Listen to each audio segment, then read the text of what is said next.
नमस्ते दोस्तों। कल वीडियो में हमने बात किया था अपने सेटअप के बारे में और इस वीडियो में मुझे एक कमेंट आया एक भाई से, आप इंडिकेटर कौन सा लगाते हैं, वीडियो बना दो भाई। तो भाई देखिए, मैं कोई ख़ास टेक्निकल जानता नहीं हूँ, मैं उतना ही जानने की कोशिश करता हूँ जिससे मेरी काम हो जाए। मैं ख़ास करके मैं एक्टिव इन्वेस्टिंग करता हूँ। मैं हमेशा कंपनियों की जो अपडेट्स आती हैं, कंपनियों की रिजल्ट्स आती हैं, मैनेजमेंट कौन कॉल करती है, उनको पढ़कर खंगाल कर जो डाटा हमारे पास आता है, क्योंकि अंत में जो है आपको जो है प्राइस में ही ट्रेड करना है या इन्वेस्ट करना है, तब मैं उसके लिए कुछ चीज़ें हैं जो मैं उन्हें देखता हूँ और आपको दिखाना चाहता हूँ कि मैं क्या चीज़ें देखता हूँ। और तब आप एक केवल टेक्निकल पे मत जाइए और इंडिकेटर पे, मैं आपको फुल प्रोसेस समझा देता हूँ कैसे इन्वेस्ट करना चाहिए। अगर आपको ज़्यादा समझ भी नहीं है तो आप इतनी सिंपल मेथड से एक बड़ा पैसा बना सकते हैं। मैं नहीं कहता कि ये मैं ही केवल जानता हूँ, भाई बहुत लोग जानते होंगे, मुझसे और अच्छे लोग होंगे इस मार्केट में, लेकिन मैं जो जानता हूँ अगर आपको पसंद है तो आप मेरे साथ जुड़िए मेरी जर्नी में, और मैं आपको नॉलेज जो शेयर करूँगा अगर उससे कुछ कंट्रीब्यूशन होती है आपकी, तो चलिए मेरा भी फ़ायदा है, आपका भी फ़ायदा होगा। चलिए जानते हैं। देखिए, मैंने 2 स्लाइड क्रिएट किए हैं और इसमें मैं आपको थोड़ा थोड़ा चीज़ें बता देता हूँ। एक है फंडामेंटल चेकलिस्ट, और एक खास करके नॉन फाइनेंशियल कंपनी के लिए। अगर आप फाइनेंशियल कंपनी देखते हैं तो उसमें पैरामीटर चेंज हो जाते हैं। जो सेल्स ग्रोथ है, मार्जिन ग्रोथ है, तो इसमें आ जाएगा लोन बुक का ग्रोथ, आरओए। तो मैं उसकी बात अभी नहीं करता हूँ, मैं केवल नॉन फाइनेंशियल्स, यानी जिसमें जो कंपनी है वो नॉन फाइनेंशियल यानी लोन की काम नहीं करती है। ठीक, तो सबसे पहले हम लोग देखते हैं सेल्स ग्रोथ, और सेल्स ग्रोथ के साथ हमें चेक करना है मार्जिन्स, तो वो भी इम्प्रूव हो रहा है, स्टेबल है या नहीं। तो सेल्स ग्रोथ जैसे कहने का मतलब मैं कोई मिनिमम नहीं दे रहा हूँ कि 10% या 20% होना चाहिए। हाँ, लेकिन मैं एक ये चीज़ बोलूँगा कि कम से कम हमारा जो जीएनपी है, जीडीपी प्लस इन्फ्लेशन, उससे ऊपर तो वो ग्रो करे कम से कम, एक क्राइटेरिया है। और डायरेक्शन सेल्स ग्रोथ का क्या है? एक होता है कि सेल्स ग्रोथ जो पहले 60 के रेट से ग्रो कर रहा था 20 के रेट से ग्रो कर रहा है, जो पहले 100 के रेट से ग्रो कर रहा था वो 60 के रेट से ग्रो कर रहा है। तो हमें क्या देखना चाहिए? हमें हमेशा सेल्स ग्रोथ को अपसाइड देखना चाहिए। कौन पहले से और ज़्यादा तेज चल रहा है। मेरे कहने का सेंस यही मतलब है कि जैसे हम लोग प्राइस को ट्रैक करते हैं, सिंपली हमें स्टॉक के फंडामेंटल्स ऐसा ही ट्रैक करना चाहिए। अगर उसमें ग्रोथ आती है सेल्स में तो मार्केट शेयर कैप्चर करती है, और मार्जिन को अगर वो प्रोटेक्ट करती है और या बढ़ाती है फर्दर, तो हमें प्रॉफिट्स में दिखेंगे। तो ये चीज़ तो हम समझ गए, लेकिन एक चीज़ और आती है बिजनेस मॉडल। मैं हर बार एक रामदेव अग्रवाल सर का QGLP का थ्योरी आपको हमेशा बोलता हूँ। उसमें देखिए आप लॉन्जिविटी, जो एल होता है QGLP, तो इसमें एल है जो लॉन्जिविटी, यानी कि बिजनेस का ऐसा मॉडल ढूंढिए जो हमेशा चलते रहे। ना कि मान लीजिए कभी कभी ऐसा होता है कि सिक्लिकल स्टॉक आप ढूंढ लें, ठीक है सिक्लिकल में भी पैसा बनता है लेकिन जल्दी बनता है, लेकिन आप सोचेंगे कि लंबा टाइम के लिए आप पैसा उसमें बना लें, तो वो बहुत रेयर चांस है। जैसे स्टील्स हो गए, केमिकल्स हो गए, बैंक्स को भी मैं एक सिक्लिकल के तौर पे ही लेता हूँ, क्योंकि इंटरेस्ट रेट से जो है इम्पैक्ट होती है इसकी बिजनेस ज़्यादा। तो ये चीज़ तो है बिजनेस मॉडल, आपको जब पढ़िएगा तब आपको समझ में आएगा। एक चीज़ और हम लोग बात करेंगे, कैपेसिटी एक्सपेंशन। तो मान लीजिए जो एग्जिस्टिंग बिजनेस है या उसको मैन्युफैक्चरिंग प्लांट्स है, उसमें वो जो है एक्सपेंशन कर रहा है या नहीं, या जो प्रोडक्ट्स है उसको, जैसे मान लीजिए मैं बिहार से हूँ तो मैंने एक कंपनी खोला है, तो उस प्रोडक्ट का जो मैं पूरा मार्केटिंग बिहार में करता हूँ, सेल्स पूरा बिहार से आती है। तो क्या आने वाले समय में मैं बिहार को छोड़कर यूपी, उड़ीसा, महाराष्ट्र, यानी पूरी पैन इंडिया में जाने की कोशिश कर रहा हूँ या नहीं? तो ये होता है एक्सपेंशन। आप एक और चीज़ देखिए, आरओई को हम इसलिए ज़्यादा जो है, एक बोला जाता है तवज्जो, यानी तवज्जो इसलिए देते हैं, वैल्यू इसलिए करते हैं क्योंकि उसको फंड्स उठाने में दिक्कत नहीं होती। अगर आरओई अच्छी है तो बिजनेस का इंटरनली, जैसे मैं बोलता हूँ अगर आपकी बीपी शुगर कंट्रोल में है तो आदमी ठीक ठाक माना जाएगा।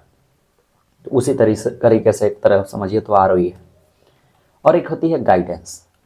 तो ठीक है, बिजनेस बहुत अच्छा कर रहा है, मैं ये नहीं कहता कि मैनेजमेंट ने बोला और कुछ और कर रहा है कुछ और। ऐसा भी होता है कि मैनेजमेंट कॉन्फिडेंस होके ज़्यादा आपको गाइडेंस दे दे, कम गाइडेंस दे दे, तो ये कोई मैटर नहीं करता। आप ओवरऑल पूरा इंडस्ट्री को देखिए, ट्रैक करिए उसमें टेलविंड है या नहीं, देन इन्वेस्ट। और गाइडेंस को उसको सुनिए, कौन बढ़िया गाइडेंस दे रहा है, यानी कॉन्फिडेंस किस मैनेजमेंट के पास है, वही आगे जाकर काम कर सकता है। सेकंड हम लोग चलते हैं टेक्निकल। टेक्निकल में क्या मैं देखता हूँ इन वीकली, देखिए मैं दो चीज़ ट्रैक करता हूँ बहुत अच्छे से क्लोजली। आप MACD का जो है क्रॉस ओवर कैसे होता है, स्ट्रेंथ क्या होता है, उसका हिस्टोग्राम कैसे बनता है, और एक होता है डाइवर्जन।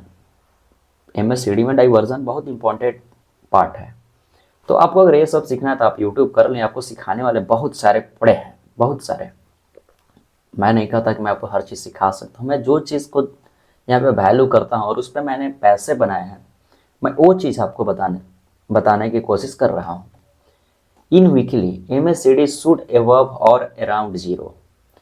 अगर कोई स्टॉक है, अगर उसका वीकली में MACD जीरो से नीचे है तो मैं उसे ज़्यादा अच्छा नहीं मानता हूँ, उसमें हमें स्ट्रेंथ नहीं दिखती है।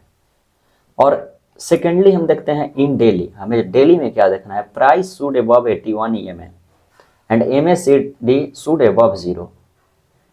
ठीक, तो हमें दो चीज़ को देखना है, प्राइस तो एक 81 EMA के ऊपर होना चाहिए और MACD जीरो के ऊपर। और जो मैंने यहाँ पे एग्जांपल्स लिए हैं वो सारे मेरे अभी पोर्टफोलियो में है, तो भाई मैं ये नहीं कहना चाहूँगा कि भाई तुम आओ और इसे खरीद लो, तो ये सारे मेरे पोर्टफोलियो में है और मैं इसे एक एक करके आपको एग्जाम्पल के साथ आपको चार्ट पे भी दिखा देता हूँ। तो पहले यथार्थ, चलिए मैं यहाँ पे यथार्थ का जो है सर्च करके रखा हूँ। तो मेरी एंट्री लगभग जब ये एक बार आती है और जीरो के पास, जब देखिए एक बार यहाँ से 81 के ऊपर आया तो मैं डायरेक्टली खरीदने नहीं चला जाता हूँ, मैं अपने रिस्क रिवार्ड भी देखता हूँ, मैं 2 आवर पे ट्रेड लेने की कोशिश करूँगा। और वो कैसे, क्योंकि हम हमेशा ये देखते हैं कि हमारा जो है लॉस होने की जो प्रोबेबिलिटी हो कम हो, और जब लॉस हो तो मैं जल्दी निकल जाऊँ। तो मैं वो चीज़ें देखता हूँ, पहले कन्फर्मेशन के लिए मैं थोड़ी सी प्राइस ज़्यादा पे कर सकता हूँ। मान लीजिए मैं यहाँ ना खरीद के यहाँ खरीदूंगा, थोड़ा सा महंगा खरीदूंगा, लेकिन कंफर्म है अगर डाउन भी होती है तो मेरा ACL हार्डली यहाँ तक आती है। कोई ठीक नहीं है कि प्राइस अच्छी होगी नहीं होगी। तो ये स्टॉक अभी भी, और इसमें 81 EMA जो है हरा वाला लाइन है। ठीक, मैं आपको दिखा देता हूँ मूविंग एवरेज मेरा कौन कौन सा है EMA। एक हमारा है 200, सॉरी 369 है जो ये रेड वाला है। ठीक, अगर आपको सेटिंग दिखा दूंगा तो आप अच्छे से समझ जाइएगा, आप भी हो सके तो कर लीजिएगा। देखिए हमारे पास कितने EMA है, 239। EMA को आप केवल देखिए, मूविंग एवरेज को छोड़ दीजिए, EMA में आप देखिए केवल 369, 162, 81, 27, 18 और 9, ये हमारा है EMA। ठीक है, तो हम ज़्यादातर फॉलो किसको करते हैं, 81 को। 81 के अगर ऊपर प्राइस है तो ठीक है, अगर इसके नीचे आया तो कुछ प्रॉब्लम दिखती है कंपनी में, आपको फंडामेंटली भी दिख जाएगी। आप जाइए और BSC पे सर्च करिए, जैसे हमारा जो है BSC है, मैं यहाँ पे ट्रैक करता हूँ अपडेट्स कंपनी की, ये पूरी मार्केट की यहाँ पे लिस्ट आती है, लेकिन मैं अपना वॉच लिस्ट का देखता हूँ। तो IDFC का क्या है, उज्जीवन का क्या है, परसिस्टेंट का क्या है, सिलचार का है, करनेक्स, यानी जितनी भी कंपनी है मेरी यहाँ पे आती रहेगी, मैं अपडेट्स देखता रहूँगा। सेकंड हमने बात किया था गडगिल, तो मैं गडगिल का आपको दिखाता हूँ, GADGIL। ठीक, तो 1 मिनट, मैंने आपको यथार्थ में वीकली में नहीं ट्रैक करवाया, नहीं तो फिर बोलिएगा कि जो बता रहे हैं आप खुद अप्लाई करते हैं या नहीं, वही प्रॉब्लम हो जाएगी। देखिए वीकली में भी जीरो के ऊपर आ गया और स्ट्रेंथ के साथ, तो मेरी एंट्री आप समझिए तो मैं पक्का समझूंगा अपना। तो मैंने डेली में एंट्री लिया, आपको मैंने दिखाया था, लेकिन वही चीज़ मैं आपको गडगिल में दिखाता हूँ। ये जो नए लिस्टेड कंपनी है उसमें आपको ज़्यादा अच्छे से ट्रैक करना है वीकली। वीकली देखिए जीरो के ऊपर आ गया और मेरी पोजीशन लगभग यहाँ पे है, इस कैंडल जो ये तीनों बना हुआ है इसमें बना हुआ है फर्स्ट पोजीशन। मैं एवरेजिंग कब करूँगा, जब ये और ऊपर जाएगी, मुझे लगे कि नहीं सस्टेन है बिजनेस मॉडल और अच्छा बिजनेस होते जा रही है, तो मैं और इन्वेस्ट करूँगा। और डेली में आप देख लीजिए जीरो के ऊपर है प्राइस, तो हमें कोई दिक्कत नहीं दिखती है और EMA के ऊपर भी है। तो इसमें मैं ये नहीं कह सकता हूँ कि ये बिजनेस में प्रॉब्लम है। तो ऐसे हम लोग सिंपली ट्रैक करते हैं। और मैं आपको टाइमेक्स, मेरी अभी की सबसे लार्जेस्ट होल्डिंग है टाइमेक्स। कोई रॉकेट साइंस मैंने नहीं लगाया, सिंपल। आप आइए वीकली में, आप चेक करिए, वीकली में 0 के ऊपर। आप डेली आइए, सारे MACD जो है 0 के ऊपर और EMA के ऊपर प्राइस। मैं क्यों इसमें पोजीशन काटूँ, बढ़ाऊँ, घटाऊँ? जब तक मुझे कोई डाउट नहीं दिखेगी, कोई फंडामेंटली दिक्कत नहीं, कोई टेक्निकली, मैं 81 को जो है अपना, एक कहा जाता है लक्ष्मण रेखा, मैं इसे लक्ष्मण रेखा अपना मानता हूँ। इसे अगर ऊपर ही गया तो मैं इसमें एंट्री लेने के लिए सोचूंगा, और जब ये अंदर इसके नीचे आ गया तो मैं इसमें एग्जिट करने के लिए देखने लगता हूँ कि मैं अब कैसे एग्जिट करूँ जल्दी से जल्दी। मैं जल्दी थोड़ा आपको दिखा देता हूँ, फिर आप ये ना बोले LTF। और आप केवल ये मत सोचे कि मैं केवल ऐसे ही ट्रेड ले लेता हूँ, मैं बहुत फंडामेंटली देखता हूँ। मेरे ट्रेड में लगभग 80% फंडामेंटल और 20% ही टेक्निकल है। 20% छोड़िए ना, 10% टेक्निकल है। आप देखिए सेम पैटर्न मैं पहले आपको वीकली में दिखाता हूँ। 0 के ऊपर आया, और डेली में भी आप देखिएगा तो प्राइस 81 EMA के ऊपर। तो मैं क्यों ना लूँ एंट्री? तो यही सिंपल लॉजिक है और कुछ नहीं।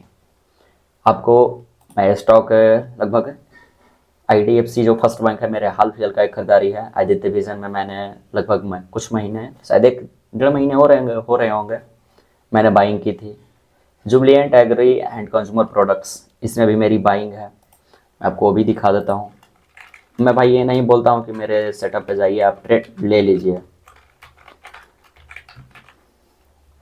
थोड़ा वेट करिए, ट्रैक करिए, आप बैक टेस्ट करिए, तब आप ट्रेड लीजिए। देखिए एक चीज़ हमें क्या दिखती है कि ये, पहले आपको वीकली चेक करा देता हूँ, 0 के बहुत ऊपर है, मैं इसके लिए बेफिक्र हूँ।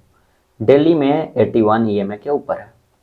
लेकिन एक चीज़ मुझे डाउटफुल लग रही है कि ये जो प्राइस है, ये आप सॉरी MACD है, वो 0 के नीचे है। तो जब तक ये 0 के ऊपर नहीं आती है, मैं फिर इसमें अपना पोजीशन फर्दर ऐड नहीं करूंगा। लेकिन यही क्लोजिंग देख अगर ट्रेड करने लगेगा 81 EMA के नीचे, तो मैं इसमें से बाहर हो जाऊंगा। भले मैंने यहाँ लगभग इस टाइम फ्रेम पे अगर यहाँ पे खरीदा था, यहाँ पे पोजीशन बनाया, ये स्टॉक लगभग 3000 तक चला गया। लेकिन जब इसके नीचे क्लोज देने लगे तो मैं बाहर आ सकता हूँ, फिर जब आएगी तो फिर मैं एंट्री ले सकता हूँ। क्योंकि मैं हमेशा से स्टॉक का सिलेक्शन ऐसे करता हूँ कि उसमें फंडामेंटली बैकअप हो। आपको कुछ स्टॉक आप जो है यहाँ पे ट्रैक कर लीजिएगा, स्टालिन है, भारत सीट्स है, तो आप इसे ट्रैक कर लीजिए और हमें बताइए क्या हो रहा है। तो मिलेंगे जल्द ही अगले वीडियो में।